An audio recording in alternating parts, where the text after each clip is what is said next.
सोचिए आप metro city के एक बिजी प्रोफेशनल हैं। मंडे टू फ्राइडे का हेक्टिक ऑफिस शेड्यूल और आपकी वीकेंड्स मॉल्स और कैफ़ेज़ में। लेकिन एक दिन आपको ऑप्शन मिले कि आप शहर के नज़दीक एक फार्मलैंड ओन कर सकते हैं, वो भी बिना जॉब छोड़े और बिना फार्मिंग के टेंशन के। Sounds unreal right? लेकिन ये पॉसिबल है थ्रू मैनेज्ड फार्मलैंड। आज इस वीडियो में हम देखेंगे कि मैनेज्ड फार्मलैंड का कंसेप्ट क्या है, कैसे काम करता है और क्या ये एक सही इन्वेस्टमेंट हो सकता है आपके लिए। इंडिया में फार्मलैंड ओनरशिप ट्रेडिशनली फार्मर्स या रूरल फैमिलीज तक सीमित रहता है। शहर में काम करने वालों के लिए फार्मलैंड रखना मुश्किल होता है। उनके पास ना ही टाइम है, ना ही फार्मिंग की नॉलेज है और ऊपर से लीगल कॉम्प्लेक्सिटीज़ अलग। लेकिन फिर भी ये ड्रीम ज़रूर होता है कि अपना एक फार्म हो, पैसिव इनकम हो, एक हॉलिडे होम हो या लैंड ओनरशिप हो। तो आपका ये ड्रीम पूरा कर सकता है मैनेज्ड फार्मलैंड। इस कॉन्सेप्ट में आप फार्मलैंड परचेज करते हो directly from farmland developer company. ये कंपनीज फार्मलैंड को छोटे प्लॉट्स में डिवाइड करके इन्वेस्टर्स को बेचती है, लेकिन साथ ही आपको एक फार्म मैनेजमेंट अग्रीमेंट भी प्रोवाइड करती हैं। अब फार्मिंग का सारा काम जैसे land preparation, seed selection, plantation, irrigation, pest management, harvesting और एग्रीकल्चर प्रोड्यूस को मार्केट तक ले जाकर बेचना, ये सब यही फार्म मैनेजमेंट कंपनी हैंडल करती है। मतलब आपको लैंड का ओनरशिप भी मिलता है और साथ में एक प्रोफेशनल टीम का सपोर्ट भी, जो आपके पूरे फार्मलैंड को मैनेज करती है। अब सवाल ये आता है कि एज एन इन्वेस्टर आपको इस मॉडल से क्या बेनिफिट मिल सकता है। तो पहला बेनिफिट है land ownership and peace of mind. आपको लीगली अपने नाम पे फार्मलैंड टाइटल मिलता है, मतलब आप एक लैंड के मालिक बन जाते हो। साथ ही फार्मिंग का पूरा काम और लैंड की सेफ्टी कंपनी संभालती है। मतलब आप अपनी मेट्रो सिटी में जॉब या बिजनेस पे फोकस कर सकते हो और फिर भी फार्मलैंड का बेनिफिट एंजॉय कर सकते हो। दूसरा है लैंड अप्रिसिएशन। क्योंकि आपके पास एक रजिस्टर्ड फार्मलैंड का टाइटल होता है, आपको लॉन्ग टर्म में लैंड वैल्यू अप्रिसिएशन का भी फायदा मिलता है। Third is safety and security. इसमें सिक्योरिटी और सेफ्टी की टेंशन भी खत्म हो जाती है, क्योंकि फार्मलैंड कंपनी लैंड को लीगली प्रोटेक्ट करती है और साथ ही उसके फेंसिंग, पेट्रोलिंग और मैनेजमेंट उनका स्टाफ हैंडल करता है। मतलब ना आपको किसी ज़मीन के कब्जे का डर है और ना ही कोई डेली सेफ्टी चेक करने की ज़रूरत। Fourth is passive income. Company आपके एग्रीकल्चरल प्रोड्यूस को मार्केट में बेचती है और उस रेवेन्यू का कुछ हिस्सा आपको भी देती है। Fifth benefit is zero maintenance.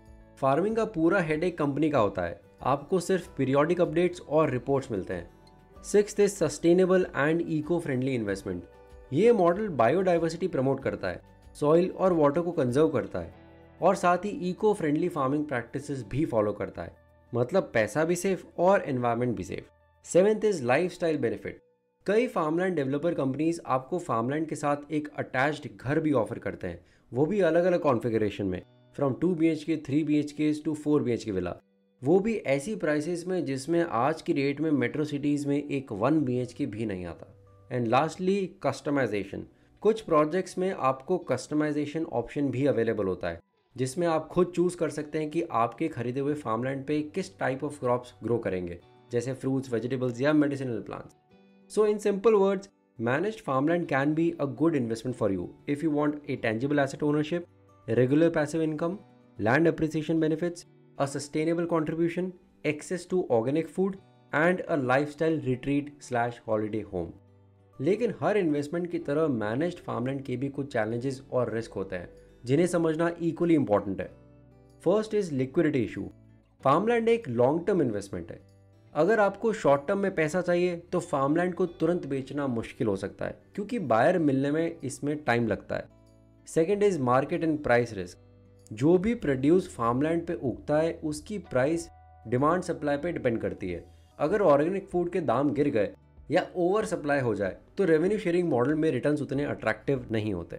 Third is dependence on farm management company. आपका पूरा प्रोजेक्ट सक्सेसफुल तभी होता है जब कंपनी जेन्युइनली आपका काम अच्छे से करे। अगर आपने कोई ऐसी मैनेजमेंट कंपनी से फार्मलैंड खरीद लिया है जो आपके साथ ट्रांसपेरेंट नहीं है या फिर उनके ऑपरेशंस में क्लियरली वीकनेसेस हैं, तो आपके रिटर्न्स और लैंड वैल्यू दोनों पे इसका इम्पैक्ट आ सकता है। इसलिए हमेशा ट्रस्टेड डेवलपर चूज करना बहुत इंपॉर्टेंट है। Fourth is natural and climate risk. क्योंकि farming is a nature driven activity, यहाँ फ्लड, ड्रॉट, पेस्ट अटैक या क्लाइमेट चेंज जैसे फैक्टर्स आउटपुट को अफेक्ट कर सकते हैं। प्रोफेशनल मैनेजमेंट कंपनी इन रिस्क को कंट्रोल करने की कोशिश जरूर करती है, लेकिन 100% एलिमिनेट करना पॉसिबल नहीं होता। Fifth is regulatory and legal risk. Her state में फार्मलैंड के ओनरशिप के लॉज अलग होते हैं। कुछ जगह फार्मलैंड सिर्फ एग्रीकल्चरिस्ट ही खरीद सकते हैं। अगर प्रोजेक्ट में प्रॉपर लीगल ड्यू डिलिजेंस नहीं हुआ तो बाद में कंप्लायंस इश्यूज आ सकते हैं। मतलब मैनेज्ड फार्मलैंड एक सॉलिड वेल्थ बिल्डिंग और लाइफस्टाइल इन्वेस्टमेंट ऑप्शन है, लेकिन short term traders, quick profit seekers या रिस्क एवर्स इन्वेस्टर्स के लिए ये मॉडल सूटेबल नहीं है। इसलिए पैसा लगाने से पहले अपने फाइनेंशियल गोल्स और टाइम होराइजन को क्लियरली समझना बहुत ज़रूरी है।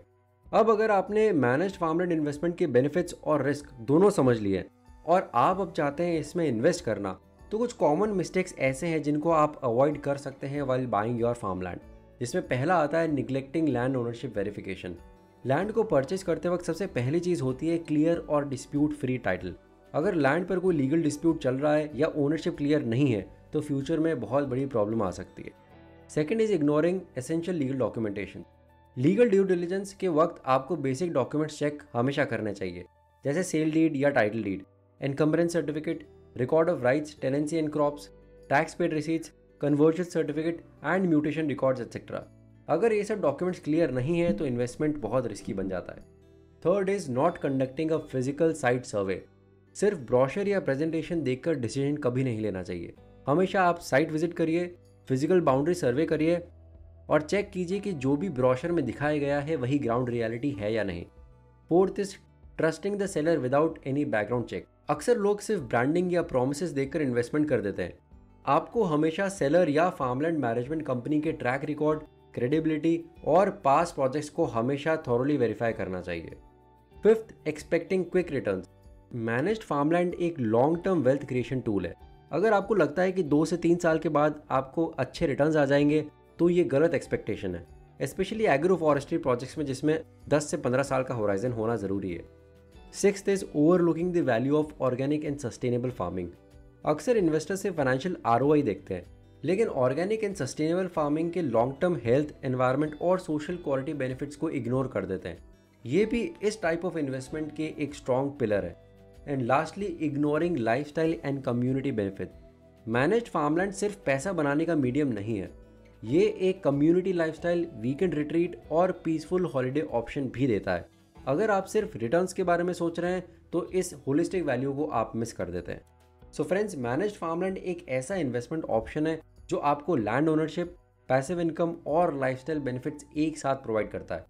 इसमें आप अपनी बिजी मेट्रो लाइफ में रहकर भी फार्मिंग के बेनिफिट्स एंजॉय कर सकते हैं, वो भी बिना किसी सिक्योरिटी, मेंटेनेंस और day to day farming activities की टेंशन लिए। लेकिन जैसा मैंने आपको पहले भी बताया, हर इन्वेस्टमेंट की तरह इसमें भी कई चैलेंजेस और रिस्क होते हैं। इसलिए बिना proper due diligence, clear land title और राइट फार्मलैंड मैनेजमेंट कंपनी के साथ जुड़े बिना कभी इन्वेस्टमेंट नहीं करना चाहिए। अगर सही प्रोजेक्ट में इन्वेस्टमेंट किया जाए तो ये एक long term wealth creation tool बन सकता है जो आपके लिए फाइनेंशियल रिटर्न्स के साथ साथ एक हेल्दी, नेचर कनेक्टेड लाइफस्टाइल भी लेकर आता है। अगर आपको ये कंटेंट यूजफुल लगा हो तो इस वीडियो को लाइक और शेयर ज़रूर करें and do support us by subscribing to our channel. See you guys in our next video.